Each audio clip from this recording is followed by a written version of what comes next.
Welcome back to our channel. In this video, we'll show you how to view a status for a longer time in WhatsApp on your PC.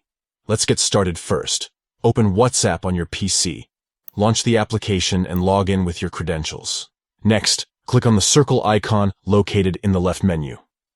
This will take you to the status section. Now, tap on the status you want to view for a longer time. This will open the status in full screen. Once the status is open, click on the pause icon located in the top right corner of the screen. This will pause the status and allow you to view it for a longer duration.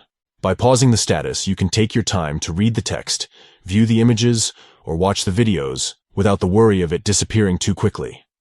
That's all for today's tutorial on how to view a status for a longer time in WhatsApp on your PC. We hope you found this video helpful. If you enjoyed this tutorial, please give it a thumbs up and subscribe to our channel for more WhatsApp tips and tricks. Thank you for watching, and we'll see you in the next video.